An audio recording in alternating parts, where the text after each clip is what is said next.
ሊቨርፑል ከሪያል ማድሪድ፣ ፓሪስ ሳን ዠርመን ከባየር ሙኒክ የሚያደርጓቸው ጨዋታዎች ይጠበቃሉ። በተለይ በአንፊልድ ሊቨርፑል ከሪያል ማድሪድ የሚደረገው ጨዋታ የበርካታ ስፖርት አፍቃሪዎችን ትኩረት ስቧል።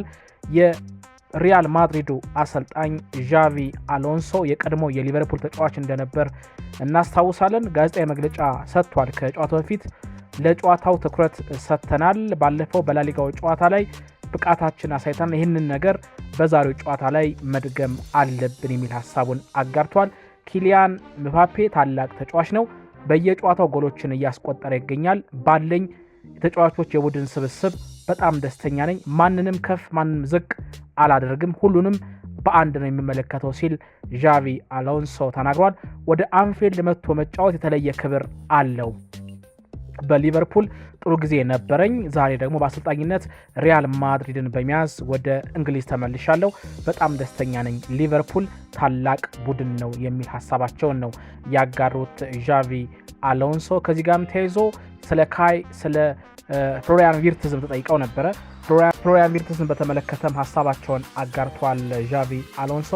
ፍሎሪያን በጀርመን ሁሉም ነገር ማድረግ ችሏል፣ በሊቨርኩሰን ቤት ስኬታማ ጊዜን ያሳለፈ ድንቅ ተሰጥኦ ያለው ተጫዋች ነው ሲሉ አድንቀውታል። አሁን በሊቨርፑል እያሳየ ያለው አቋም ደካማ ሊሆን ቢችልም የሊቨርፑል ደጋፊዎች፣ የሊቨርፑል አመራሮች፣ አጠቃላይ ቡድኑ ተጫዋቹን መታገስ አለባቸው። ተጫዋቹ እጅግ በጣም ጥራት ያለው በመሆኑ ምክንያት ለሊቨርፑል በቀጣዮቹ ዓመታት ግልጋሎትን መስጠት የሚችል ድንቅ የሚባል ተሰጥኦ ያለው ጀርመናዊ ተጫዋች ነው ሲሉ ነው ዣቪ አሎንሶ ሀሳባቸውን ያጋሩት። ከዚህ ጋርም ተያይዞ የሊቨርፑል አሰልጣኝ አርነ ስሎትም እንደዚሁ አስተያየታቸውን ሰጥተዋል። ስሎት ምንድነው ያሉት? በዛሬው ጨዋታ ላይ ለማሸነፍ ያለንን አቅም በሜዳ ላይ መጠቀም አለብን። ማንም ሰው በአውሮፓ ሻምፒዮንስ ሊግ መጫወትን ይፈልጋል። አንፊልድ ደግሞ የአውሮፓ ሻምፒዮንስ ሊግ ጨዋታን በማስተናገድ የሚስተካከለው የለም ሲሉ ነው የተናገሩት። በቡድኔ በጣም ደስተኛ ነኝ።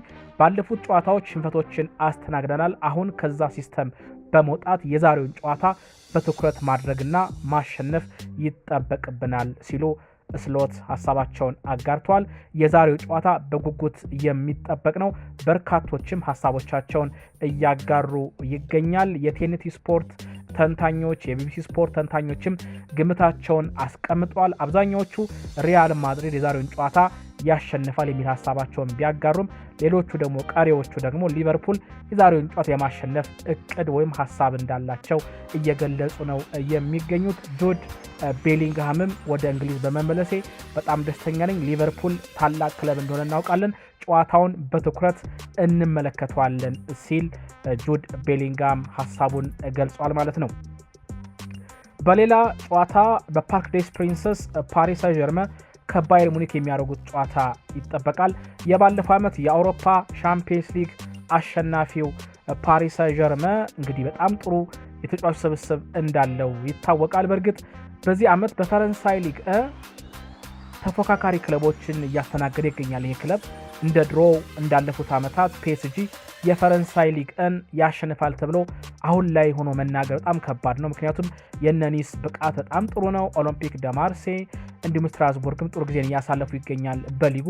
ታዲያ ዛሬ የሚያደርጉት ጨዋታ ይጠበቃል ከባየር ሙኒክ ጋር። ከዚህ ጋርም ተያይዞ የፒኤስጂው አሰልጣኝ ሉዊስ ኤንሪኬ አሁንም ባለኝ ተጫዋች ስብስብ በጣም ደስተኛ ነኝ፣ የኛ ዓላማና ትኩረት የፈረንሳይ ሊግን ብቻ ማሸነፍ አይደለም፣ እንደ ባለፈው ዓመት በአውሮፓ ሻምፒዮንስ ሊግ ረጅም ርቀትን መጓዝ እንፈልጋለን ሲሉ ነው ሉዊስ ኤንሪኬ የሰጡት። ሉዊስ ኤንሪኬ ሀሳባቸውን ያጋሩት። ከዚህ ጋርም ተይዞ በዛሬው ጨዋታ ላይ ወሳኝ ተጫዋቾቻቸውን ለማሰለፍ የሕክምና ባለሙያዎችን ማነጋገር አለብኝ ሲሉ ገልጸዋል። በተለይ የዴዝሬ ዶዌ ጉዳትን በተመለከተ ብዙ ሀሳቦች ይነሳሉ። በዛሬው ጨዋታ የመሰለፍ እድል እንደሌለው ነው ብዙዎች የሚናገሩት። ታዲያ ሉዊስ ኤንሪኬ ከሕክምና ባለሙያዎች ጋር በመነጋገር ምርጡን 11 አሰልፋለሁ ሲሉ ገልጸዋል ማለት ነው። በሌላ መረጃ ደግሞ ያው የባየር ሙኒኩ አሰልጣኝ ቪንሰንት ኮምፓኒ ነው ሀሳቡን ያጋራው። ኮምፓኒ በጀርመን ቡንደስሊጋ በተለይ ባየር ሙኒክን ከተረከበ በኋላ በዚህ ዓመት እያንዳንዱን ጨዋታ እያሸነፈ ነው የሚገኘው። ልማደኛው አጥቂ ሃሪ ኬን ጎሎችን ያስቆጥራል። የነ ማይከል ኦሊሴ ብቃት በጣም ድንቅ የሚባለው ማጥቃቱም መከላከሉም አጠቃላይ ያለው የተጫዋቾች ብቃት ለባየር ሙኒክ ስኬት ትልቅ አስተዋጽኦ ያደረገ ይገኛል። ከዚህ ጋርም ተያይዞ የቀድሞ የክለቡ አመራሮች እነ ካርል-ሃይንዝ ሩሚኒገ፣ ኦሊ ሆነሽ በቦርድ ውስጥ የሚገኙት እነ ሄርበርት ሄነር ሌሎችም በጣም በርካቶች ማለት ነው እነ ኦሊቨር ካህንን ጨምሮ ባየር ሙኒክ በዚህ ዓመት በጀርመን ቡንደስሊጋ የመጫወት እቅድ የለውም። ቡንደስሊጋውን በየዓመቱ እናሸንፋለን፣ አላማችን ግን የአውሮፓ ሻምፒየንስ ሊግን ማንሳት ነው የሚል ሀሳባቸውን ሰጥተዋል። ከዚህ ጋርም ተያይዞ ቪንሴንት ኮምፓኒ ጥያቄ ቀርቦለት ነበር። አዎ የአውሮፓ ሻምፒየንስ ሊግን ማሳካት እፈልጋለሁ፣ ውሌንም ያራዘምኩት በባየር ሙኒክም የመቆየት ፍላጎት ያደረብኝ የአውሮፓ ሻምፒየንስ ሊግን ማሳካት ስለምፈልግ ነው። በተጫዋቾቼ ብቃት በጣም ደስተኛ ነኝ፣ አሁን ምንም ሰበብ የለም ብሏል ቪንሴንት ኮምፓኒ። ምክንያቱም የባየር ሙኒክ ስብስብ እጅግ ጠንካራ የሚባል ነው። ጎሎችን ያስቆጠራል፣ መከላከሉ በጣም ጥሩ ነው፣ ልምድ ያላቸው ተጫዋቾችንም ይዟል ይህ ስብስብ።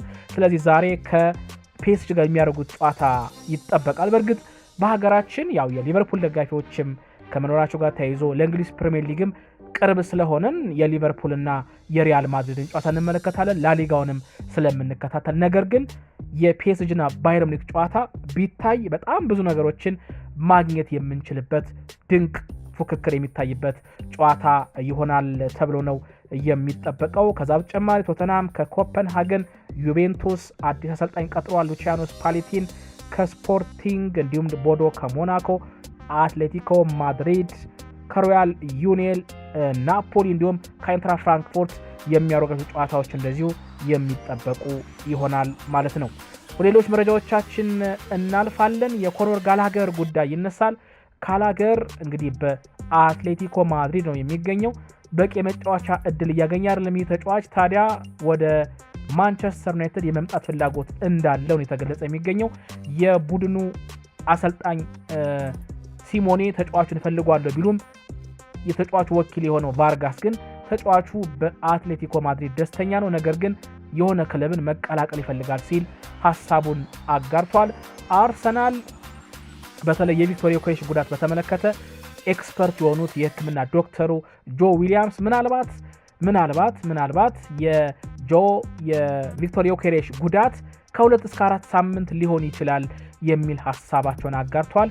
የጡንቻ ህመም እንደሆነ አውቃለሁ፣ በእርግጥ የሕክምና ባለሙያዎችን መጠበቅ አለብኝ፣ ግን ደግሞ ከ2 እስከ 4 ሳምንት ለማገገም ጊዜ ሊወስድበት ይችላል ሲሉ እንደዚሁ ሀሳባቸውን ገልጸዋል ማለት ነው።